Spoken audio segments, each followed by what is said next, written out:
mereka bisa duduk bersamaan, mengkonsumsinya diangkat, makan bersama dalam satu wadah. Itu hubungan kekerabatan yang mereka jaga sampai saat ini. Itu yang kita bisa lihat bahwa fungsi dari makanan tradisional sagu itu sendiri.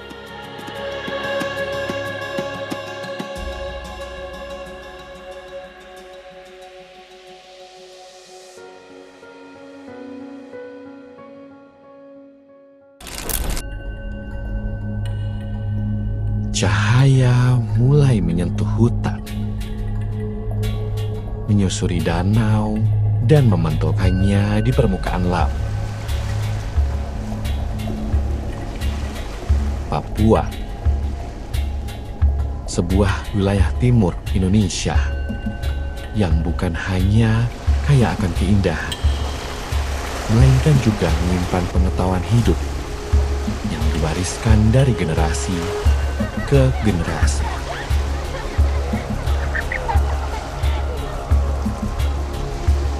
Di sini, Tuhan datangkan anugerah, yaitu sagu.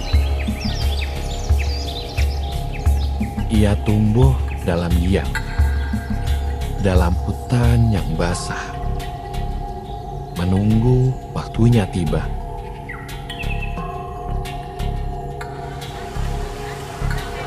Bagi masyarakat Papua, sagu tidak hanya sebagai pengajar perut, melainkan sebuah nadi kehidupan.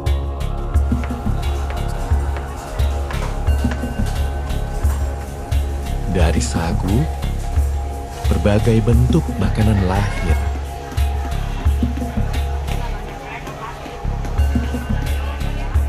Salah satunya adalah papeda.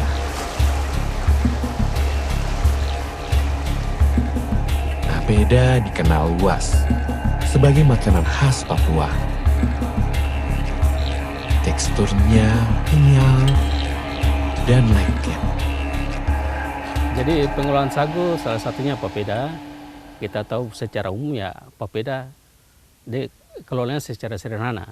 Nah, kita kenal bahwa papeda ini hampir semua dirasa oleh masyarakat pesisir.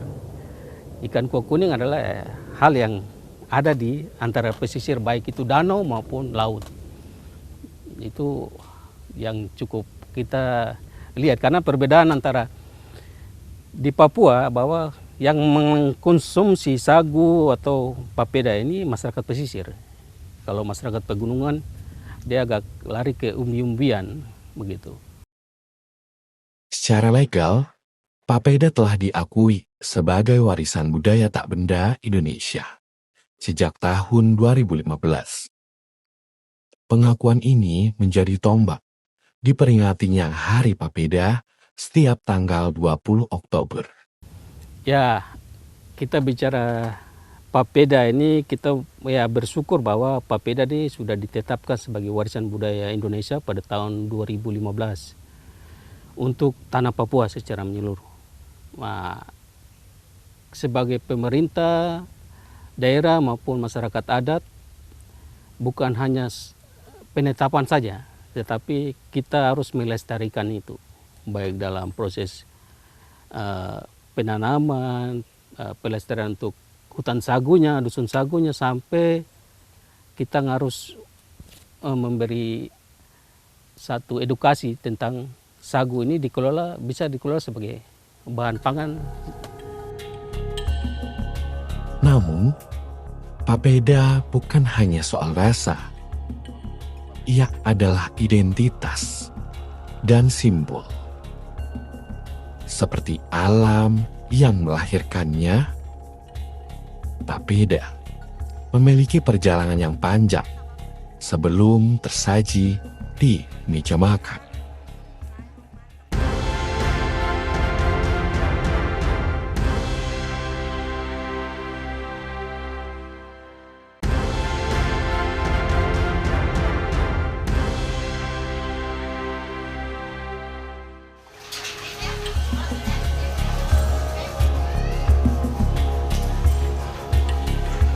Selama ratusan, bahkan ribuan tahun, masyarakat Papua menjadikan sagu sebagai sumber pangan.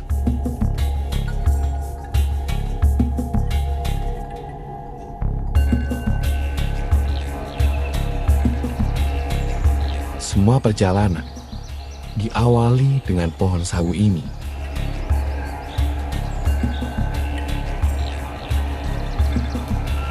Pohon sagu banyak akan jenisnya.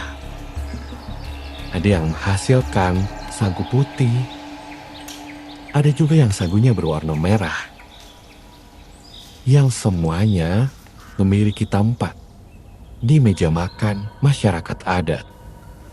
Kalau sagu sebagai panganan masyarakat asli Papua, sebuah sagu dikonsumsi. Ya, di sini kita lihat mungkin berbeda, ada yang sagu warna putih, ada yang warna merah, terus ada yang berduri, yang biasa dikonsumsi juga untuk masyarakat adat. Wilayah Jayapura, wilayah Tabi ini kebanyakan sagunya berwarna putih. Tapi kalau wilayah lain itu sagunya agak berwarna merah, begitu. Itu yang jenis-jenis sagu yang ada di tanah Papua. Semua dipakai, semua dikonsumsi untuk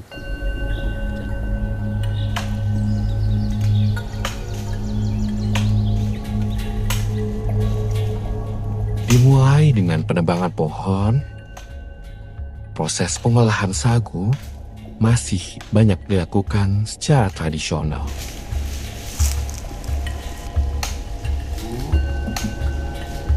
Mulai dari menebang batang sagu,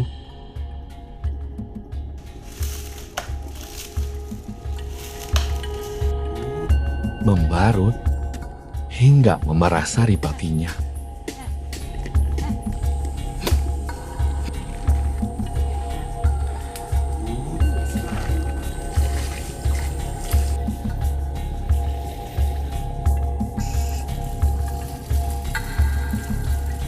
Airnya harus dibuang. Patinya harus dibersihkan berulang kali.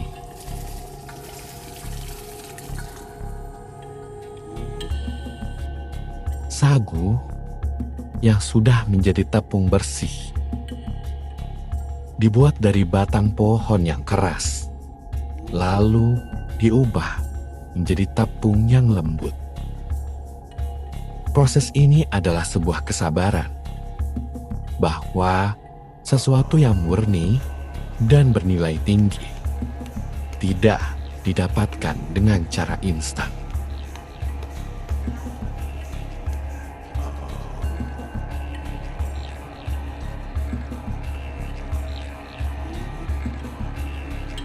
Iya, kita kalau lihat dalam pengambilan sagu, masyarakat tradisional ini mengambilnya secara tradisional, menokok. Kita tahu di mana-mana sistem menokok itu masih berjalan sampai saat ini.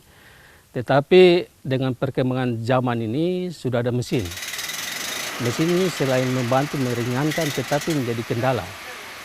Karena kalau tidak salah, sehari mesin itu dia bisa menghabiskan 3 batang sagu. Memang cepat prosesnya, tapi 3 batang sagu akan hilang, dan sagu ini dipanen itu 10-20 tahun. Itu prosesnya cukup lama. Tetapi kalau dengan mesin, kita bisa lihat juga dalam hasilnya, dalam kuliner tradisional, beda.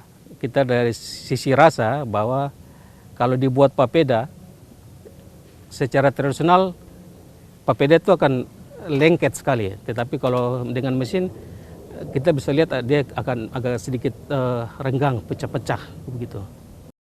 Dari pati sagu inilah papeda dibuat. Sederhana, alami, dan penuh makna kehidupan. Perjalanan rasa baru saja dimulai.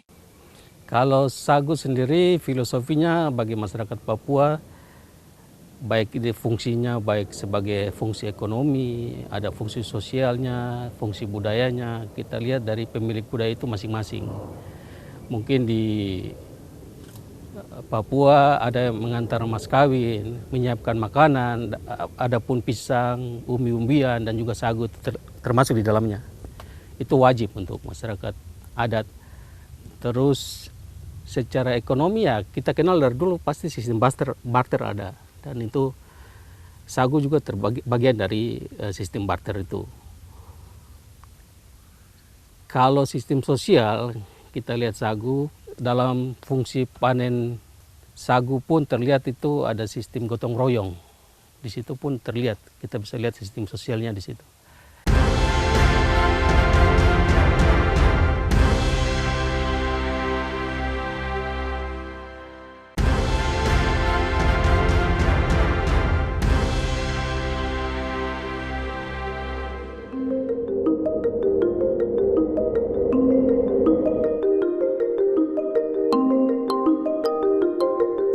Setiap wilayah di tanah Papua memiliki keberagaman dalam memasak papeda.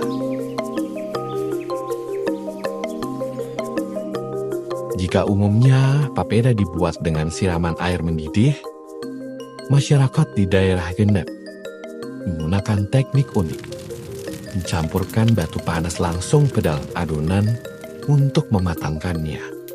Ya, karena kita tahu bahwa Papua ini terdiri dari berbagai suku, jadi prosesnya berbeda. Ada yang mulai dengan air panas, tetapi daerah Genyem sampai ke atasnya tuh mereka menggunakan batu panas. Jadi batu ini dipanaskan dulu, baru dicampur di dalam adonan papeda itu, sagu itu.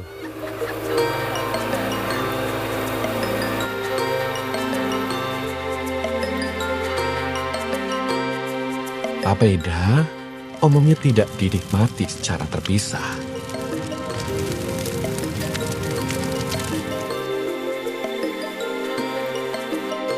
Dalam perkembangannya, kontak budaya dan jalur perdagangan rempah membawa pengaruh baru dalam cita rasa pendamping papeda.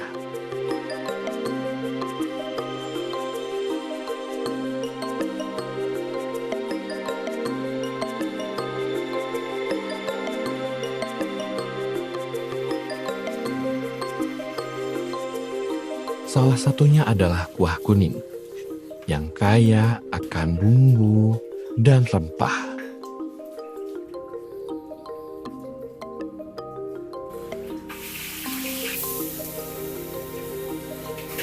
Hidangan ini kemudian menjadi pelengkap papeda. Sajikan bersama dengan hasil laut maupun hasil buruan. Selain itu ya hewan lain seperti babi biasa juga direbus, babi bakar pun disamakan dengan papeda untuk dikonsumsi.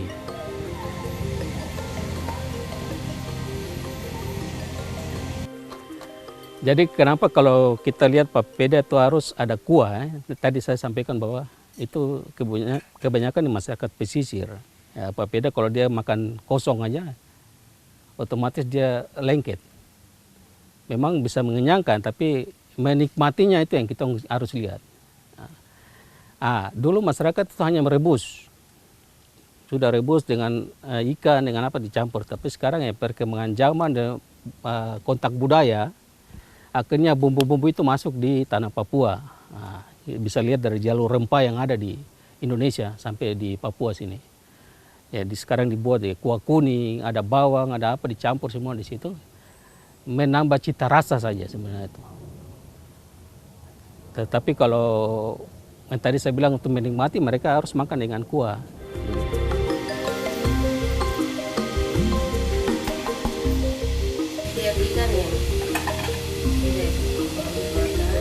Selain disajikan untuk makan bersama, papeda juga berkembang mengikuti kebutuhan mobilitas masyarakat. Di wilayah Sentani, cara penyajian papeda mengalami penyesuaian tanpa meninggalkan bahan dan proses dasarnya. Dari kebutuhan akan kepraktisan inilah muncul papeda bungkus khas Sentani. Sebagai bentuk adaptasi tradisi pangan terhadap dinamika kehidupan sehari-hari.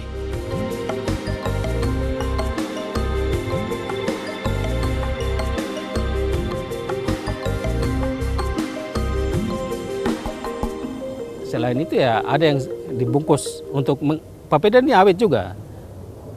Mereka untuk masyarakat mereka ke kebun kemana mereka bawa papeda itu dalam bungkus di daun. Jadi ya kita sering kenal untuk masyarakat Sentani disebut finuku atau papeda bungkus sebagai bekal di kebun atau di mana mereka pergi begitu.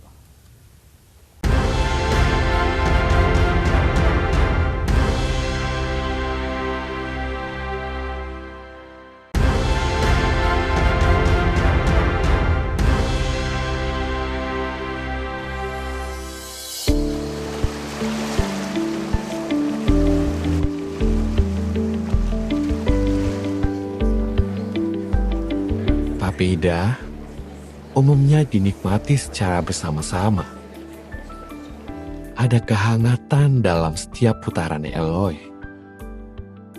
Mengonsumsi papeda dalam satu wadah bersama adalah simbol kekerabatan yang dijaga erat hingga saat ini.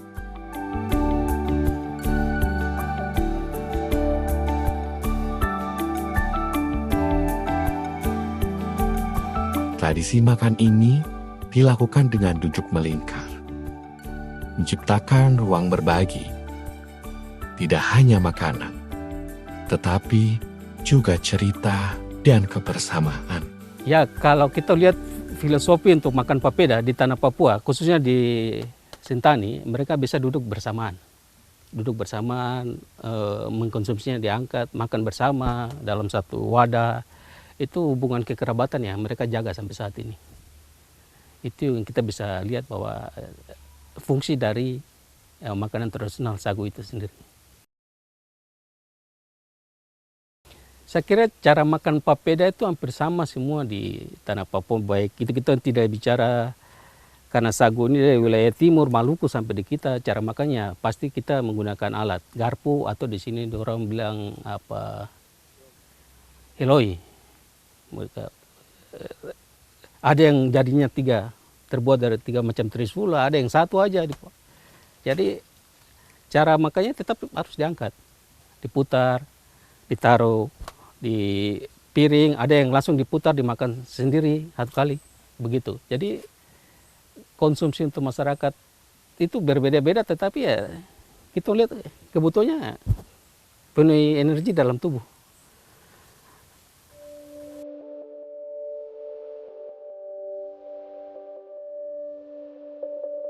Namun, di balik tradisi yang masih dijaga hingga hari ini, sagu menghadapi tantangan yang tidak kecil. Pembangunan permukiman serta alih fungsi lahan perlahan mengurangi keberadaan hutan sagu. Ya, perkembangan zaman ini memang menggeser hutan sagu yang kita tahu dulunya tahun 2018 itu sekitar 1.200.000 hektar, tapi sekarang sudah pasti berkurang. Ada pembangunan perumahan, akhirnya hutan sagu ini makin kurang. Selain itu juga makanan-makanan luar akan masuk ke dalam, ya bantuan beras raskin ini akhirnya masyarakat beralih ke makanan itu, ya sagu nanti ditinggalkan. Kondisi ini menimbulkan kekhawatiran, tidak hanya terhadap keberlanjutan pangan masyarakat Papua, tetapi juga terhadap masa depan tradisi yang selama ini bergantung pada sagu. Nah, sekarang tanaman sagu, lahan-lahan sagu sudah banyak jadi perumahan, jalan dan sebagainya. Lalu 20-30 tahun akan datang apakah masih ada? Nah, di era globalisasi ini kondisi alam ekstrim belum tentu nantinya nasi itu masih ada. kita tentu harus mempertahankan ketahanan pangan kita, asli kita, yang Tuhan sudah kasih itu sagu. Sesuai sebenarnya dengan perut orang Papua. Kita lebih kuat ketika sagu itu diolah dan kita makan. Di tengah ancaman, inovasi muncul sebagai penyelamat. Untuk menarik minat anak-anak, sagu kini bertransformasi. Tidak hanya papeda, namun jadi kuliner modern yang memiliki nilai jual tinggi bagi ekonomi keluarga. Sagu ini mengapa penting untuk dilestarikan? Pertama, kita lihat sebenarnya budaya orang Papua itu makanannya sagu, tapi semakin berkurang, semakin tergerus dengan banyaknya makanan-makanan instan, juga nasi dan sebagainya. Terutama generasi kemudian, generasi kita sekarang, bahkan mungkin kemudian nantinya, itu sudah mulai malas makan papeda. Nah, kan sagu diolahnya selain papeda, juga sagu bakar dan sebagainya. Jadi inilah bagaimana ibu-ibu di rumah itu mulai berinovasi. Jadi bahan pokoknya sagu, tetapi supaya itu diminati, mulai belajar mengolahnya.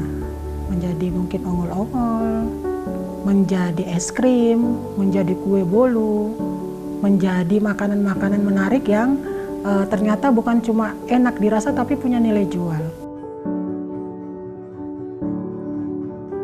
Nah, untuk itu dalam ketahanan pangan ini kami berusaha dengan membuat workshop tentang sagu, bahkan kuliner sagu, bagaimana mengolahnya dari berbagai kampung yang ada di Papua untuk mengikuti workshop tersebut. Melestarikan masakan Nusantara bukan semata soal mempertahankan cita rasa, tetapi juga menjaga bahan pangan dan melindungi lingkungan. Papua telah menjadi salah satu contoh nyata bahwa sebuah kisah sagu menunjukkan masa depan pangan Indonesia.